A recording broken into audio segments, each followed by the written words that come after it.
ಬದಿಯಲ್ಲಿ ನಿಲ್ಲಿಸಿದ್ದ electric scooter ಹೊತ್ತಿ ಹುರಿದ ಘಟನೆ ಮಹಾರಾಷ್ಟ್ರದ ಪುಣೆಯಲ್ಲಿ ನಡೆದಿದ್ದು, ಈ ಸಂಬಂಧ ವಿಡಿಯೋವೊಂದು ಸಾಮಾಜಿಕ ಜಾಲತಾಣಗಳಲ್ಲಿ ವೈರಲ್ ಆಗಿದೆ.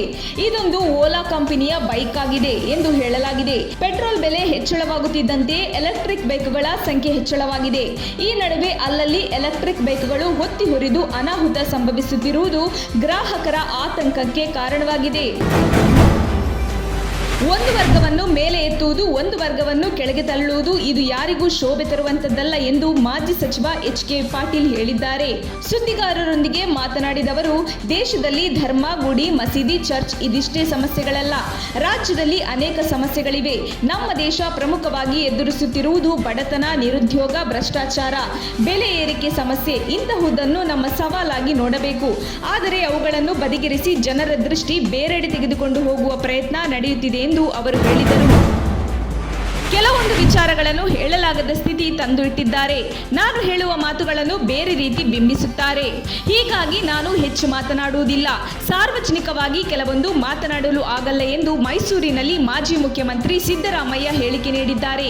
Professor KS. ಭಗವಾನ್ ಕುರಿತ ತಮ್ಮ ಸದ್ವಿವೇಕ ಕೃತಿ ಲೋಕಾರ್ಪಣೆ ಹಾಗೂ ಎಂಎಲ್ಸಿಡಿ ತಿಮ್ಮಯ್ಯರಿಗೆ ಅಭಿನಂದನಾ ಕಾರ್ಯಕ್ರಮದಲ್ಲಿ ಮಾತನಾಡಿದ ಅವರು, ನಮ್ಮ ದೇಶ ಬಹಳಷ್ಟು ಮೌಢ್ಯತೆಗಳಿಂದ ಕೂಡಿದ ದೇಶ. ದೇವರು ಇದ್ದಾನೆ. ಎಷ್ಟರ ಮಟ್ಟಿಗೆ ಅಂದರೆ ಬ್ರಹ್ಮ ಹಣೆಯ ಮೇಲೆ ಬರೆದಿದ್ದಾನೆ ಎಂದು ನಂಬಿಸಿದ್ದಾರೆ. ವೈಜ್ಞಾನಿಕ ಮನೋಭಾವನೆ ಬೆಳೆಸಿಕೊಳ್ಳಬೇಕು. ಎಲ್ಲಾದರೂ ದೇವರು ನೀನು ಕಟುಕನಾಗುವಂತ ಮೊದಲೇ ಬರೆದಿರುತ್ತಾನ? ಜನರು ವೈಜ್ಞಾನಿಕವಾಗಿ ಯೋಚನೆ ಮಾಡುವುದನ್ನೇ ಮರೆತು ಬಿಟ್ಟಿದ್ದಾರೆ ಅಂದರು. ವಿಜಯಪುರ ಜಿಲ್ಲೆಯಲ್ಲಿ ಮತ್ತೆ ಭೂಮಿ ಕಂಪಿಸಿದೆ. ಭೂಮಿ ಕಂಪಿಸಿರುವುದನ್ನು ಕರ್ನಾಟಕ ರಾಜ್ಯ ನೈಸರ್ಗಿಕ ವಿಪತ್ತು ನಿರ್ವಹಣಾ ಕೇಂದ್ರ ದೃಢಪಡಿಸಿದೆ. ರಿಕ್ಟರ್ ಮಾಪಕದಲ್ಲಿ ಭೂಕಂಪನ ತೀವ್ರತೆ 2.8 ಪ್ರಮಾಣ ದಾಖಲಾಗಿದೆ. ಜಿಲ್ಲೆಯಲ್ಲಿ ಶನಿವಾರ ಸಂಜೆ 7:51ಕ್ಕೆ ಭೂಕಂಪ ಸಂಭವಿಸಿದೆ. ಬಸವೇಶ್ವರ ನಗರ ಮತ್ತು ಬಸವನ ಬಾಗೇವಾಡಿ ತಾಲೂಕಿನ ಉಕ್ಕಳಿ ಗ್ರಾಮ ಪಂಚಾಯತ್ ವ್ಯಾಪ್ತಿಯಲ್ಲಿ ಭೂಮಿ ಕಂಪಿಸಿದ ಅನುಭವವಾಗಿದೆ ಎಂದು ಜನರು ತಿಳಿಸಿದರು. ಈ ಭೂಕಂಪನವು ಭೂಮಿಯಿಂದ 10 ಕಿಲೋಮೀಟರ್ ಆಳದಲ್ಲಿ ಉಂಟಾಗಿದೆ ಎಂದು ನೈಸರ್ಗಿಕ ವಿಪತ್ತು ನಿರ್ವಹಣಾ ಕೇಂದ್ರ ಮಾಹಿತಿ ನೀಡಿದೆ. ಶಿಕಾರಿಗೆ ತೆರಳಿದ್ದ ವೇಳೆ ಗುಂಡು ತಗುಲಿ ಗ್ರಾಮ ಪಂಚಾಯಿತಿಯ ಮಾಜಿ ಅಧ್ಯಕ್ಷ ಸಾವನ್ನಪ್ಪಿರುವ ಘಟನೆ ತೀರ್ಥಹಳ್ಳಿಯ ಶಿರಿಗಾರುವಿನಿಂದ ಹೊಸಕೆರೆ ಮತ್ತು ಅತ್ತಿಗಾರಿಗೆ ಹೋಗುವ ರಸ್ತೆಯ ಪಕ್ಕದಲ್ಲಿ ನಡೆದಿದೆ. ತೀರ್ಥಹಳ್ಳಿಯ ಮೇಲಿನಕೊಪ್ಪದ ನಿವಾಸಿ 40 ವರ್ಷದ ಕಾಂತರಾಜ್ ಮೃತ ದುರ್ದೈವಿ. ಕಾಂತರಾಜ್ 2015-18ರ ಅವಧಿಯಲ್ಲಿ ನೋಣಬನೂರು ಗ್ರಾಮ ಪಂಚಾಯತ್ ಅಧ್ಯಕ್ಷರಾಗಿ ಕೆಲಸ ಮಾಡಿದ್ದರು. ಸ್ಥಳೀಯ ಬಿಜೆಪಿ ಮುಖಂಡರಾಗಿ ಗುರುತಿಸಿಕೊಂಡಿದ್ದರು. ಇವರು ಬೇಟೆಗೆ ತೆರಳಿದ್ದಾಗ ಗುಂಡು ತಗುಲಿದ್ದು ಆಸ್ಪತ್ರೆಗೆ ಸಾಗಿಸುವ ಮಾರ್ಗ ಮಧ್ಯೆ ಮೃತಪಟ್ಟಿದ್ದಾರೆ. Siddaramaiah mental patient. ಅವರನ್ನು ಮುಂದಿನ ಚುನಾವಣೆಯಲ್ಲಿ ಎಲ್ಲ ಸ್ವಾಮೀಜಿಗಳು ಸೇರಿ ಸೋಲಿಸುತ್ತೇವೆ ಎಂದು ಶ್ರೀ ಶರಣಬಸವೇಶ್ವರ ಮಠದ ಪ್ರಣವಾನಂದ ಶ್ರೀ ಕಿಡಿಕಾರಿದ್ದಾರೆ. ಸ್ವಾಮೀಜಿಗಳು ತಲೆಗೆ ಶಾಲು ಹಾಕುತ್ತಾರೆ ಎನ್ನುವ ಸಿದ್ದರಾಮಯ್ಯ ಹೇಳಿಕೆಗೆ ಆಕ್ರೋಶ ವ್ಯಕ್ತಪಡಿಸಿದ ಸ್ವಾಮೀಜಿ, ಸಾವಿರಾರು ವರ್ಷಗಳ ಇತಿಹಾಸವಿರುವ ಕಾವಿ ಬಗ್ಗೆ ಕೆದಕಿದ್ದೀರಿ. ಕಾಂಗ್ರೆಸ್ ಮೊದಲು ವಿರೋಧ ಪಕ್ಷದ ನಾಯಕನ ಸ್ಥಾನದಿಂದ ಸಿದ್ದರಾಮಯ್ಯ ಅವರನ್ನು ಕೆಳಗಿಳಿಸಬೇಕು. ಈ ಬಗ್ಗೆ ಮಾರ್ಚ್ 30ರಂದು ಸಭೆ ಮಾಡಿ ಏಪ್ರಿಲ್ 2ರಂದು ರಾಹುಲ್ ಗಾಂಧಿಯನ್ನು ಭೇಟಿ ಮಾಡ್ತೇವೆ ಎಂದು ಎಚ್ಚರಿಕೆ ನೀಡಿದರು. ಜಾತಿ ಮತ್ತು ಧರ್ಮದ ಆಧಾರದ ಮೇಲೆ ರಾಜಕಾರಣ ಮಾಡಬಾರದು ಎಂದು ಬೆಳಗಾವಿ ಜಿಲ್ಲೆ ಗೋಕಾಕ್ನಲ್ಲಿ ಎಂಎಲ್ಸಿ ಎಚ್. ವಿಶ್ವನಾಥ್ ವಾಗ್ದಾಳಿ ನಡೆಸಿದ್ದಾರೆ. ಮುಸ್ಲಿಮರನ್ನು ಹೊರಹಾಕುವಂತೆ ಬಿಜೆಪಿ ಬರೆದುಕೊಂಡಿದೆಯಾ? ಡಾಕ್ಟರ್ ಅಂಬೇಡ್ಕರ್ ಕೊಟ್ಟ ಸಂವಿಧಾನದ ಅಡಿ ದೇಶ ನಡೆಯುತ್ತಿದೆ.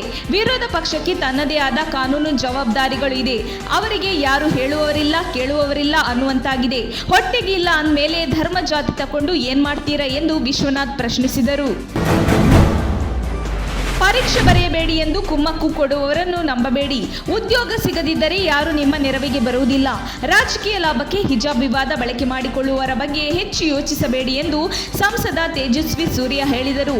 ರಾಜಕೀಯ ಲಾಭಕ್ಕೆ ಬಳಸಿಕೊಳ್ಳುವವರ ಬಗ್ಗೆ ತಲೆಕೆಡಿಸಿಕೊಳ್ಳಬೇಡಿ. ಮುಸ್ಲಿಂ ಯುವತಿಯರು ಇವರ ಮಾತಿಗೆ ಕಿವಿ ಕೊಡಬಾರದು ಎಂದು ಮನವಿ ಮಾಡಿಕೊಂಡರು. ಬಿಎಂಟಿಸಿ ಬಸ್ ಡಿಕ್ಕಿ ಹೊಡೆದು 20 ವರ್ಷದ ಆನೆಯೊಂದು ಸಾವನ್ನಪ್ಪಿರುವ ಘಟನೆ ಕನಕಪುರ ರಸ್ತೆಯಲ್ಲಿ ನಡೆದಿದೆ. ದೇವಿಕಾ ರಾಣಿ ಎಸ್ಟೇಟ್ ಬಳಿ ಈ ಘಟನೆ ತಡರಾತ್ರಿ ಸಂಭವಿಸಿದೆ. ಘಟನೆಯ ಕುರಿತು ತಲಗಟ್ಟಪುರದಲ್ಲಿ ಪ್ರಕರಣ ದಾಖಲಾಗಿದೆ. ರಸ್ತೆಯ ಮೇಲೆ ಬಸ್ ತೆರಳುತ್ತಿದ್ದ ವೇಳೆ ಆನೆ ಏಕಾಏಕಿ ಓಡಿ ಬಂದಿದ್ದು ಬ್ರೇಕ್ ಹಾಕಿದರೂ ಬಸ್ ಆನೆಗೆ ಡಿಕ್ಕಿ ಹೊಡೆದಿತ್ತು ಎಂದು ಬಸ್ಸಿನ ಚಾಲಕ ಹೇಳಿಕೆ ನೀಡಿದ್ದಾರೆ. ಅಪಘಾತದಿಂದ ಚಾಲಕನಿಗೆ ಗಾಯಗಳಾಗಿದ್ದು ಪ್ರಯಾಣಿಕರು ಸುರಕ್ಷಿತವಾಗಿದ್ದಾರೆ. ರಾಜ್ಯಾದ್ಯಂತ ಮಾರ್ಚ್ 28ರಿಂದ ಏಪ್ರಿಲ್ 11ರವರೆಗೆ ಎಸ್ಎಸ್ಎಲ್ಸಿ ಪರೀಕ್ಷೆ ಆರಂಭವಾಗಲಿದ್ದು, ಈ ವರ್ಷ 8,73,846 ವಿದ್ಯಾರ್ಥಿಗಳು ಪರೀಕ್ಷೆ ಬರೆಯಲಿದ್ದಾರೆ. ಎಸ್ಎಸ್ಎಲ್ಸಿ ವಿದ್ಯಾರ್ಥಿಗಳಿಗೆ ಪರೀಕ್ಷೆ ತೆರಳಲು, ಪರೀಕ್ಷೆ ಬರೆದು ಮನೆಗೆ ವಾಪಸ್ ಆಗುವುದಕ್ಕೆ ಕೆಎಸ್ಆರ್ಟಿಸಿ ಬಸ್ನಲ್ಲಿ ಉಚಿತವಾಗಿ ಸಂಚರಿಸಲು ಅವಕಾಶ ನೀಡಿದೆ. ಮಾರ್ಚ್ 28ರಿಂದ ಏಪ್ರಿಲ್ 11ರವರೆಗೆ ನಡೆಯಲಿರುವ ಎಸ್ಎಸ್ಎಲ್ಸಿ ಮುಖ್ಯ ಪರೀಕ್ಷೆಗೆ ವಿದ್ಯಾರ್ಥಿಗಳು ಸಮವಸ್ತ್ರವನ್ನು ಧರಿಸಿ ಬರುವುದು ಕಡ್ಡಾಯವಾಗಿದ್ದು, ಒಂದು ವೇಳೆ ವಸ್ತ್ರ ಸಂಹಿತೆಯನ್ನು ಪಾಲಿಸದೇ ಇದ್ದರೆ ಪರೀಕ್ಷೆಗೆ ಅವಕಾಶ ಇಲ್ಲ ಎಂದು ಶಿಕ್ಷಣ ಇಲಾಖೆ ಆದೇಶದಲ್ಲಿ ತಿಳಿಸಿದೆ.